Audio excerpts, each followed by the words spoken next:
diplomacy. Let's bring in the A-team. Matt Bennett, co-founder of Third Way and former Clinton White House deputy assistant. Tom Bevan, co-founder and editor of Real Clear Politics, and Rachel Campos-Duffy, Fox News contributor.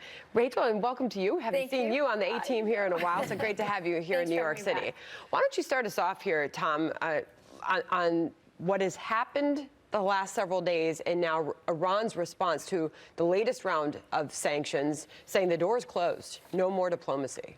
Well, we'll see about that. I mean, I think, look, Trump is, the way that he's handled this has been to keep Iran off balance. It looked like the planes were in the air, he pulled back, he said he wanted to go to the negotiating table, and now imposing new sanctions. So he's really got Iran sort of on their heels now. I think Iran wants to get to the table, they want to get to talks, but Trump's not going to necessarily make it easy on them. So we're still in flux in this situation, but I think that's where ultimately Trump would like to be. He does not want to get involved in another war in the Middle East. I think it's a good point, Matt, because, you know, the truth is that not doing this strike, not doing anything, just kind of putting more sanctions in place has got them, as we talked earlier, has kind of got them a little bit rattled. And they think, you know, Rouhani was saying, well, look, we will come to the table as long as you lift some of these sanctions. These sanctions aren't going anywhere. They've got no room to negotiate. That's probably right. I think the other people off balance are our military, our intelligence agencies, and our allies. This was not something that he seemed to be doing on purpose when he called the planes back. He had given the order and then he rescinded it. So this is kind of the Trump style of government, which you can argue is keeping to be sure, he never actually gave the order. It didn't rescind an actual order. We want to bring Rachel in on the conversation, though. Well, I would just say that you're right. Iran is off balance. There's a new sheriff in town. He's operating very differently outside of the box. I would also say that there's a lot of domestic politics going on here. In the Republican Party, that used to be, you know, maybe in the Bush era, much more of, you know, pro-military, let's do it this way. There's, I think, a Tucker Carlson, Pat Buchanan wing now, and there's another wing that's sort of more pro-military. And I think Donald Trump tended to be someone who didn't want to go into the Middle East. There's a lot. I see it in my own family. My husband's like, I heard you say this the other day. It's true. My husband's like, you know, I don't want boots on the ground, but we can't let them shoot down our stuff. Yeah. On the other hand, I'm like, we're just winding things down in the Middle East. Why are we going back in? I don't want this happening. So I think there's a lot of tension within the Republican Party as well. Well, going back to your point, I'm sorry, I didn't mean to cut you off there. Here is the president in this new exclusive interview that he gave to The Hill, talking exactly about the authority that he has to strike Iran. The headline, Trump, I do not need congressional approval to strike Iran. In that interview, he's quoted saying, but we've been keeping Congress abreast of what we're doing, and I think it's something they appreciate. How has he handled that? He's handled it, and look, Obama did the same thing. They were relying on this authorization for the use of military force. Congress has the authority to declare war and to take force to the enemy. But this AUMF, which was now old enough to fight in a war, it's 18 years old, it was passed after 9/11.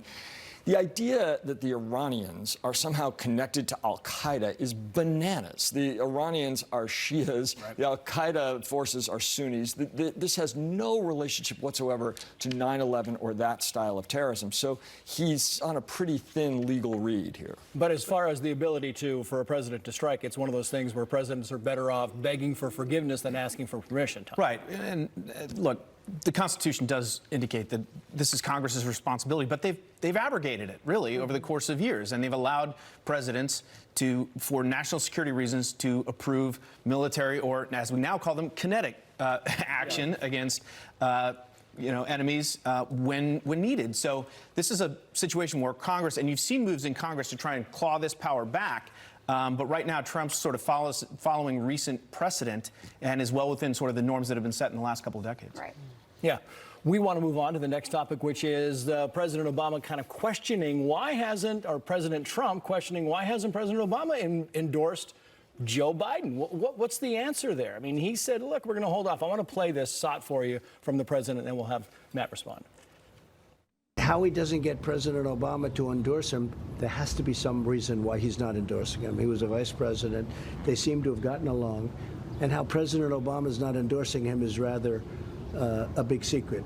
Biden responded, but first, your response to the president. I mean, come on. We're going to take political guidance from Donald Trump. The reason Obama has stayed out of this is there are 25 people, 24, 25 people running for president. And traditionally, the former presidents stay out of primary fights. And I think he is wise to do so here. There would be no margin in him weighing in on this. I don't even think it would particularly help Biden at this stage for Obama to break precedent. Rachel's got something to say to that. Yeah, no, I think Obama doesn't think that Biden can win. I also think the left-wing media doesn't think he can win. And you saw that ABC, a couple other news outlets have come out really hard on Biden and his son. They talked about his son, getting kicked out of the Naval Academy for cocaine. They're talking very explicitly about the deals, the dirty deals with China, where, if this had happened to any of Donald Trump's son, either of those things, those would be, he's getting the Republican treatment by the left-wing press, which makes me think they want to knock him out because they don't think he can make it in the long run. Well, Tom, before you answer, I'll tell you what Biden's response was to the question Trace just asked you. Why not endorse him? This was Biden when he was asked by our own Peter Doocy back in April. His response. If you are the best choice for the Democrats in 2020, why didn't President Obama endorse you? I asked President Obama not to endorse, and he doesn't want to.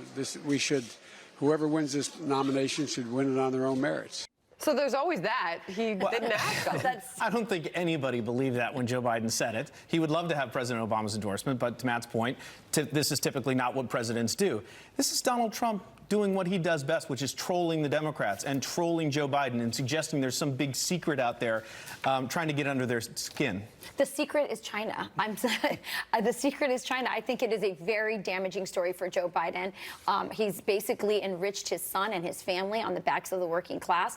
An issue that the Democrats said for decades was going to be, we need to make China be fair. The one who's doing it, the one who's bringing manufacturing back, the one who's on the side of the working class, who's taking on China is Donald Trump.